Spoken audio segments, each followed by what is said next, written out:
Ho, ho, ho, and a Merry Christmas, everyone. Welcome to day 12 of the 25 Days of Christmas movie reviews. Today we are here to review one of my favourite Christmas films. Just notice the camera is turn it a bit like that. The Santa Claus. This was personally one of my favourite Christmas films growing up and still is today. I now think it's a bit too high. But before we get to the real content, if you end up liking what you see and want to see more, please subscribe and hit the bell to be notified anytime I upload. We'll put it there and leave it there. This was one of my favourite films as a kid, to be honest. I loved watching this film when I still believed in Santa Claus. This was a really important film to me, and I just loved every ounce of it. As just it felt real, if that makes sense. It's what I thought was real, really.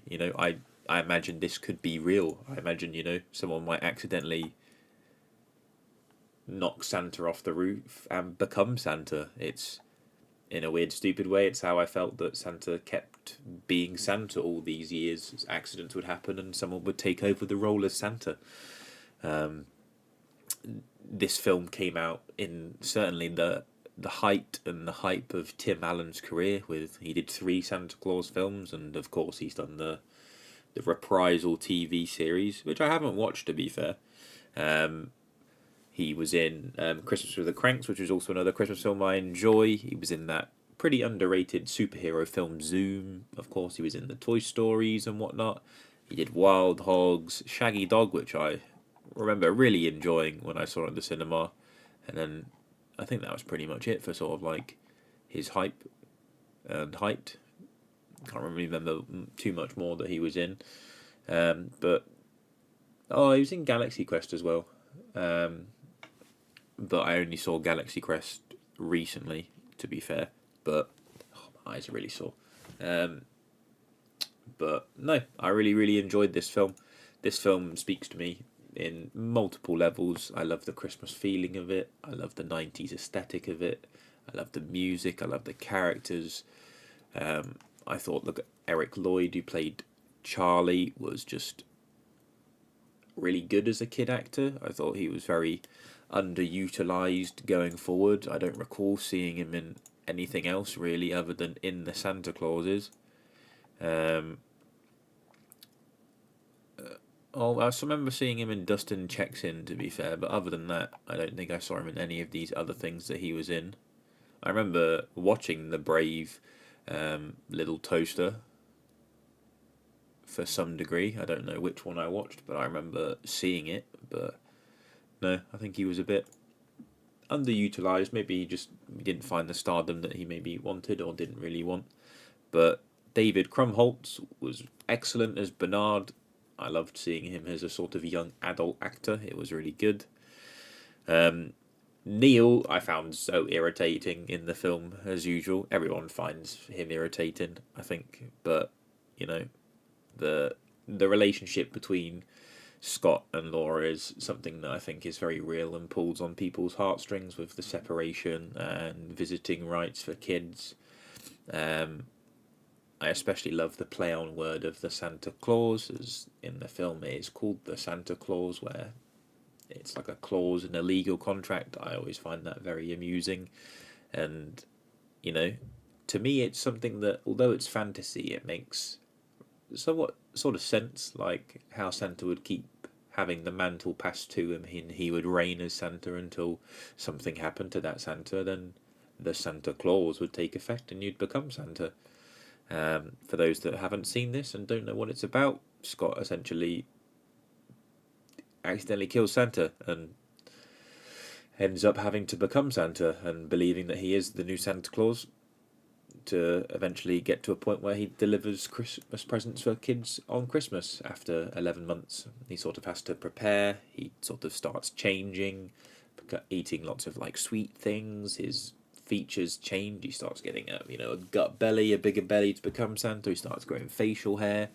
I loved the slow transformation of him becoming Santa and just him slowly starting to become more human, if you like. He wasn't a bad person as his character prior to the Santa Claus, but I like the change that he has.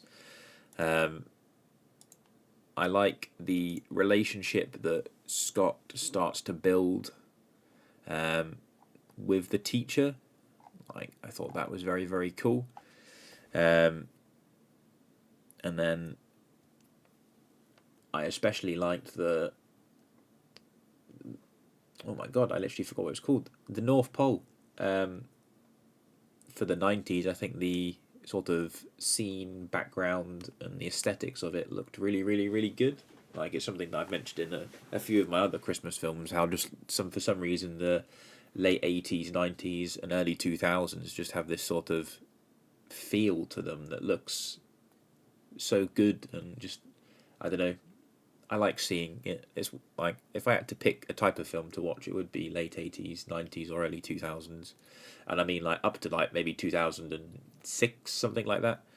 They're just nice films to watch. Um, and it brings like a lot of joy in things.